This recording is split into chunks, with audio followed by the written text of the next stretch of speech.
Around the Vaal Dam are bracing for more floods as 12 sluice gates are opened. Some residents have already been evacuated and the dam exceeded maximum capacity after heavy rains in the area.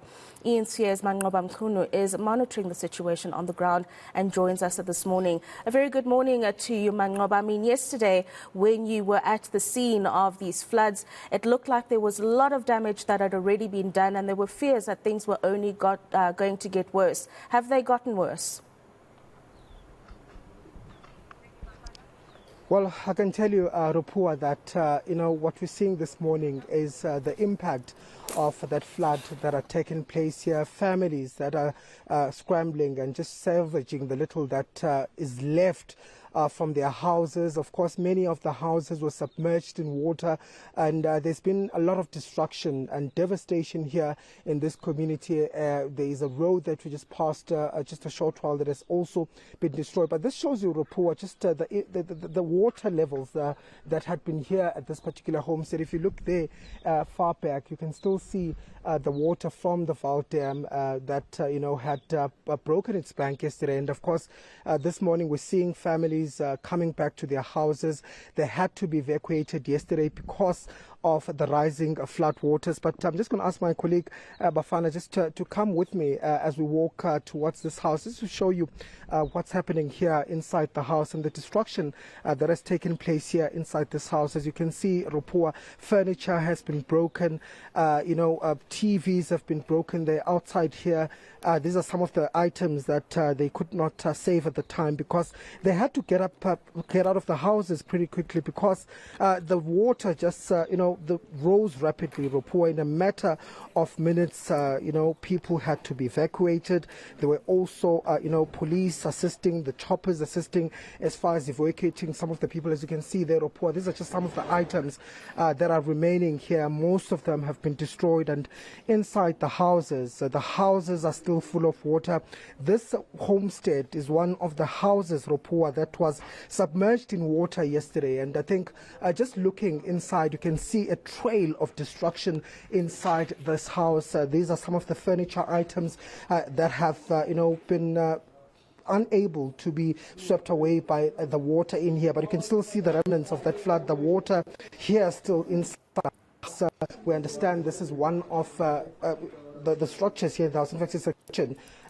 We understand, Rupua, that was also affected by the flooding, and of course the whole area is just scenes of destruction that we're seeing here this morning. The families back here this morning trying to get whatever they could from here, but most of it has been destroyed, Rupua, and of course the family has not even been able to come back to the house given this destruction that has taken place. Chris, I can see the situation is quite bad here. How bad were things here yesterday? Things was very bad, the rain, and then was about 5-10 minutes. We have not enough time to remove anything because it was flooding too fast. We can take some cars and here and there's some clothes, but everything is a disaster. So everything is gone. So the whole house, this house at the back, looks like this house is the same. So everything is done. There's nothing what you can save.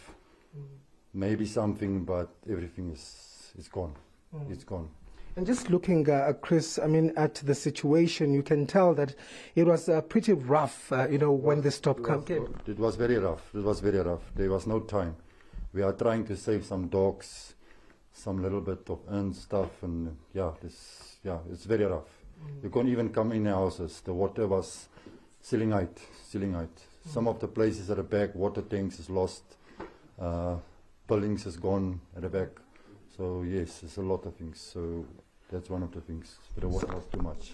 So where did you sleep, Chris? As a family, because I understand you had to be evacuated. You had to leave yesterday.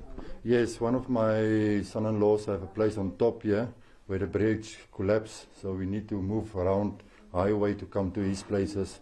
And we sleep last night there. And then on one of the farms on Drift, my other children were sleeping there. So we are trying to sleep there, and then we're coming back this morning. I know rebuilding won't be easy. Getting some of your stuff won't be easy. Looking at the losses, how much have you lost? To be honest, It's a lot. It's not to pick it up from the ground. It's taking years to build something up. Taking years. It's not easy.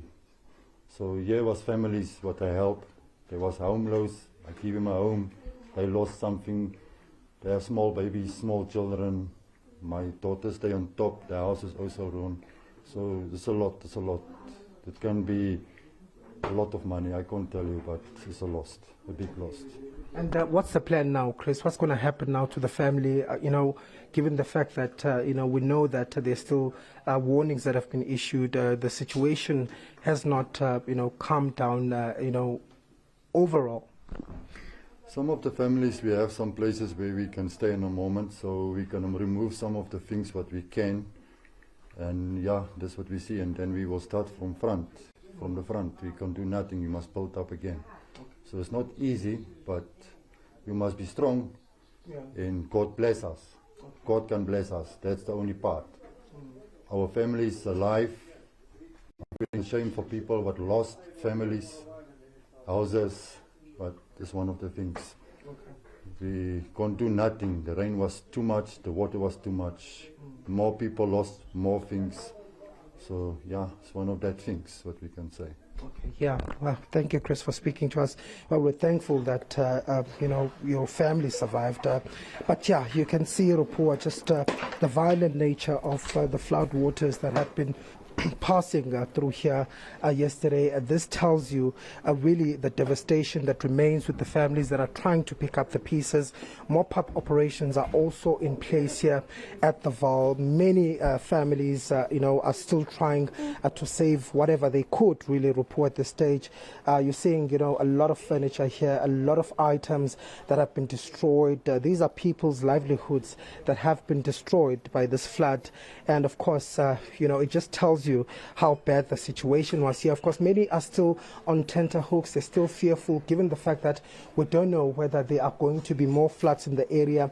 The Vaal Dam, those gates are still open at the stage to release of water, and this is because the Vaal Dam itself had been overflowing, it had been spilling, and they had no choice but to open those 12 sluice gates to relieve the pressure, to prevent the wall itself or the dam from bursting and the infrastructure from being destroyed. So they had to open those gates to let the water, and of course they then activated their flood preparedness plan just to try and warn communities of possible flooding that is going to occur. It's quite dark here, Rupua, but you can just see the destruction that has been caused here. So the situation is still here, Rupua. Many families have lost a lot, and they are now cleaning up and trying to salvage the little that's left. It looks like it's very little indeed that's left there, Manqoba. Very, very tragic scenes of the violence, as you aptly describe it, of the floods. And of course, it comes at a